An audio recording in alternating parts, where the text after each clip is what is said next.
Welcome back to my YouTube channel guys. So अभी मेरा mood ये है, like most of the time मेरा मूड यही होता है। एनीवेज, आज मैंने सुनानी है आपको एक story time. This story time is about मैंने अपना 9th क्लास का फाइनल पेपर मिस कर दिया। कोई मेरे जितना डम हो सकता है नहीं, लाइक लिटरली कोई अपना फाइनल पेपर कैसे मिस कर सकता है। आई नो बहुत से और लोगों ने भी किया होगा, लेकिन मैंने जिस तरीके से किया इस तरह कभी किसी ने अपना फाइनल पेपर नहीं मिस किया होगा। सो बेसिकली स्टोरी स्टार्ट होती है मेरे 9th का था या 10th का, आई डोंट रियली रिमेंबर। हाँ 10th क्लास का था, और आपको पता है 10th क्लास के बोर्ड के एग्जाम्स होते हैं, और मेरा प्रैक्टिकल था। ओके, और मैं रात को सोया। अब मैंने अपने टैबलेट पे अलार्म लगा दिया, ठीक है। अब मैंने कहा अलार्म बजेगा तो मैं उठ जाऊँगा, बट एनीवेज जब वो अलार्म बजा मैं उठा, एंड वैसे ही मैंने डेट देखी तो आई वाज लाइक मेरा पेपर आज तो नहीं है, मेरा पेपर तो कल है। और मैं अलार्म बंद करके वापस सो गया, बिकॉज मेरा पेपर दूसरे दिन था। मेरे ना मेरे मामू की शादी थी, और हमने उसके लिए करनी थी शॉपिंग। और मेरी मामा ने बोला कि आओ हम लोग मार्केट चलते हैं शॉपिंग करने के लिए, और मैं अपनी मामा के साथ मार्केट चला गया। एनीवेज मैं अपनी मामा के साथ मार्केट चला गया। अब मार्केट में हम लोग शॉपिंग कर रहे हैं, वहाँ भी मुझे अपना एक क्लास फेलो मिल गया। और माइंड यू गाइस, ये क्लास फेलो वो टॉपर है। मुझे टॉपर्स बिल्कुल पसंद नहीं है, मुझे पढ़ाई पसंद ही नहीं है, बट वो टॉपर है, बट वो मेरा बेस्ट फ्रेंड था। So that's why I can't hate him, but I also don't love him because he is a topper, और टॉपर्स बहुत वियर्ड होते हैं। एनीवेज अब मैं मार्केट में हूँ, वो बंदा जो मेरा बेस्ट फ्रेंड है और वो क्लास का टॉपर है, और वो मेरी मम्मा के सामने मेरे पास आता है, सलाम करता है। मैं उसको कहता हूँ अस्सलाम वालेकुम। ही डिड नॉट से वालेकुम सलाम, ही सेड हर्षित तुमने अपना पेपर क्यों मिस कर दिया सुबह, सब लोग तुम्हारे बारे में बात कर रहे थे। वेट, पहली बात, मैं इंट्रोवर्ट हूँ, क्लास में मैं किसी को जानता नहीं हूँ, मैं किसी का इतना फ्रेंड नहीं हूँ, सिर्फ एक तुम मेरे फ्रेंड हो। बाकी सब लोग मेरे बारे में क्यों बात कर रहे होंगे, सिर्फ हाइप क्रिएट करने के लिए कि बहुत बड़ी बात होगी है मेरी मामा के सामने। ही से हर्षित तुमने अपना पेपर मिस कर दिया, फाइनल प्रैक्टिकल का, अब तुम फेल हो जाओगे। अब like what the hell is happening, like मुझे तो पता भी नहीं है। मैं अपना एक वो शॉपिंग बैग उठा के ऐसे करके उसे देख रहा हूँ, कौन सा पेपर, किसका पेपर, भाई क्या बोल रहा है तू। एंड देन उसने मुझे बताया कि हाशिर आज तुम्हारा प्रैक्टिकल का पेपर था। और फिर मैंने अपना दिमाग थोड़ा सा रिमाइंड किया, और मैंने जब सुबह पे मैं अपने दिमाग को ले गया, एंड आई रिमेंबर्ड ये जो मैंने अलार्म लगाया था ये मैंने आज नहीं चेक किया था, ये मैंने येस्टरडे को चेक किया था, पिछले दिन। और आज जब सुबह मेरी आंख खुली तो मुझे लगा कि मैं डेट आज चेक की है। I don't know what happened. Anyways shopping वगैरह तो वहीं पे रहेगी। मेरी मम्मा तो मुझे इस तरह देख रही है, मुझे तो लग रहा था मेरी मामा मार्केट में सबके सामने मुझे मारने शुरू हो जाएगी, लेकिन मेरी मामा ने थैंक और मुझे नहीं बोला। मेरी मामा ने बोला चलो।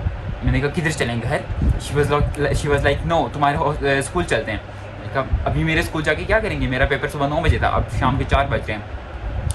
एनीवेज मेरी मम्मा लेके मुझे स्कूल चलेगी। हम मार्केट से लेके स्कूल तक सिर्फ 10 मिनट का रास्ता था पैदल चलने का, और उस 10 मिनट में मैं यही सोच रहा हूँ कि हाँ अब मेरा पेपर मिस हो गया, अब मुझे वापस से पेपर देने पड़ेंगे, मेरा 1 साल ज़ाया हो गया, मुझे अगले साल दोबारा पढ़ना पड़ेगा, और मैं यही सब सोचे जा रहा हूँ, और मैं सब तय भी कर सकूँ बिकॉज मैं पाइसेस हूँ। अब जब प्रिंसिपल के पास गए, मेरी मम्मा ने प्रिंसिपल को बताया। सबसे पहले तो प्रिंसिपल मुझे ऐसे देखता है, और मुझे लगा अब प्रिंसिपल मेरी मम्मा के सामने शुरू हो जाएगा, बेटा आपको शर्म नहीं आती, आपने अपना फाइनल पेपर मिस कर दिया, अब कितने नालायक स्टूडेंट हो। But guess what the principal said. The principal said कोई बात नहीं बेटा, मैं अभी कॉल कर देता हूँ सुपरिटेंडेंट को, आप प्रैक्टिकल नेक्स्ट डे जाके दे देना। I was like what the hell, ये जो पिछले 1 घंटे में मुझे इतनी ज़्यादा एंजाइटी हुई है, इतना ज़्यादा मैंने अपना फ्यूचर का सोच लिया कि भाई मेरी तो लाइफ बर्बाद होगी, मैं तो बस अब रेल लगाऊंगा, वो सब एवं ही था। क्या ये इतना आसान था? उस वक्त भी मुझे यकीन नहीं आया। मुझे लगा अब प्रिंसिपल कुछ कर नहीं सकता, ठीक है, इसलिए प्रिंसिपल ये सब बातें बोल रहा है, और मेरा पेपर बस मिस हो गया। एनीवेज प्रिंसिपल ने मुझे बोला कि आप अगले दिन इस टाइम उसी कॉलेज में चले जाना जहाँ पेपर था, और आपका सुपरिटेंडेंट आपका एग्ज़ाम ले लेगा। ओके, मैंने कहा ओके। अगले दिन तो डेफिनेटली मैंने अलार्म किया, मेरी मम्मा डंडा लेके मेरे सर पे खड़ी थी सुबह 9 बजे, बेटा उठो आपका एग्ज़ाम है। और मैंने भी 4 अलार्म लगाए थे, लेकिन गैस व्हाट, ना मम्मा ने उठाया ना अलार्म ने उठाया। मैं खुद उठ गया, 8 बजे उठ गया, क्योंकि मुझे पता था पिछले दिन क्या हुआ है, और इस टाइम मैंने कहा कि नहीं भाई मैं दोबारा वही गलती नहीं कर सकता। एनीवेज मैं 8 बजे उठ गया जल्दी, बल्कि 1 घंटा पहले, अभी प्रैक्टिकल स्टार्ट होने से 1 घंटा पहले मैं सेंटर पहुंच चुका था। सेंटर के अंदर था 1 घंटा पहले। देखो इसे कहते हैं गलतियों से सीखना। वो अलग बात है कि मैं उसके 3 दिन बाद दोबारा भूल गया था, लेकिन एक प्रेशर का असर रहता है मुझ पर 24 घंटों तक।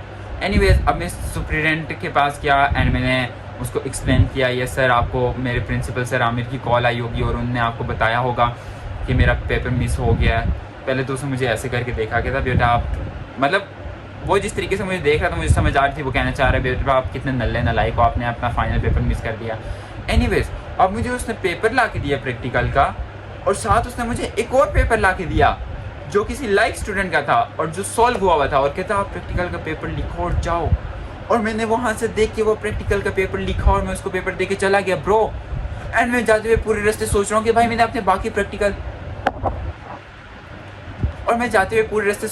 मैंने अपने बाकी प्रैक्टिकल क्यों नहीं मिस किए, क्योंकि बाकी प्रैक्टिकल तो मैंने सारे खुद से किए हैं। अब ये जो मिस हो गया, इसमें ये बंदा मुझे दूसरे बच्चे का प्रैक्टिकल ला के दे रहा है और कह रहा है आप लिख के चले जाओ। ऐसे कैसे हो सकता है? एनीवेज, और जब रिजल्ट आया तो गेस व्हाट, मेरे इस प्रैक्टिकल में सबसे हाईएस्ट मार्क्स थे। मेरे 20 में से 19 मार्क्स थे इस प्रैक्टिकल में, और बाकी में जिन पे मैं टाइम पे उठ के गया था और मैंने पढ़ा था उसमें 16 नंबर थे, और मेरे इसमें सबसे हाईएस्ट मार्क्स थे। And I was literally shocked. But anyways, इस सारी स्टोरी में मुझे जो सबसे वियर्ड बात लगी वो ये, मेरा फ्रेंड भाई वो इस तरह आके मेरी मम्मा के सामने, भाई वो ऐसे भी तो कर सकता था, मुझे साइड पे लेके जाके बोलता हाशिश तेरा प्रैक्टिकल मिस हो गया है ये वो। बट गेस व्हाट, मैं like now I think of it, तो मैं सोचता हूँ कि बहुत अच्छा किया उसने, क्योंकि अगर वो मुझे साइड पे लेके जाके बता देता कि हाशिश तुम्हारा प्रैक्टिकल मिस हो गया, तो मैं क्या करता, मैं डर के मारे स्कूल ना जाता और मैं सोचता हाँ अब अगले साल दे दूँगा। लेकिन मेरी मम्मा मुझे अपने साथ उसके प्रिंसिपल के ऑफिस में ले गई, प्रिंसिपल ने सुपरिटेंडेंट को कॉल किया और मेरा अच्छा हो गया प्रैक्टिकल। सो कभी कभी जो चीज़ें हमें बुरी लग रही होती हैं वो इतनी बुरी होती नहीं हैं जितनी हमें लग रही होती हैं, क्योंकि उनका सोल्यूशन निकल आता है, लेकिन हम डर के मारे ट्राई नहीं करते। Anyways, this is it my story time. और टू बी ऑनेस्ट आज बहुत गर्मी थी, मैंने पंखा बंद नहीं किया, मेरा माइक गाँव रह गया, मरी में रह गया, आई डोंट नो गुम गया। अब जब तक मैं माइक वापस नहीं लाता आपको ये थोड़ा बहुत बैकग्राउंड नॉइज़ बर्दाश्त करनी होगी। I hope you guys like my story time. और अगर आपको और स्टोरी टाइम्स चाहिए मज़े मज़े के, जैसे कि मेरा एरियस फ्रेंड है उसकी वजह से मेरा एक और पेपर मिस हो गया अभी रिसेंटली, अगर आपको उस पर स्टोरी टाइम चाहिए प्लीज़ लेट मी नो। या फिर आपको वोवली स्टोरी टाइम चाहिए जिस पे एक आंटी आके मुझे कहने स्टार्ट होगी बेटा तुम मेरे बेटे का बाइक खाई में फेंकने वाले थे, इवन तो मैं नहीं फेंकने वाला था, वो मेरा कज़न था। बट अगर आपको ऐसी स्टोरी टाइम्स चाहिए तो प्लीज़ कमेंट करना और लाइक करना इस वीडियो को, सब्सक्राइब करके बेल आइकन दबाना, और फिर मैं आपके लिए और वीडियोस बनाऊंगा, क्योंकि मुझे टिकटॉक पे वीडियो बनाने का दिल नहीं करता। गेस व्हाट, क्योंकि टिकटॉक वाले पैसे नहीं देते हैं, वो नल्ले हैं, जितने मर्जी व्यूज़ ले आओ, वो लिटरली व्यूज़ मैटर नहीं करते, मेरे लिए पैसे मैटर करते हैं और यूट्यूब वाले पैसे देते हैं। So I want to monetise my YouTube channel so I can earn some money and I can create more good content for you guys. और प्लीज़ इस पर मुझे सब्सक्राइब करके बेल आइकन दबाना है।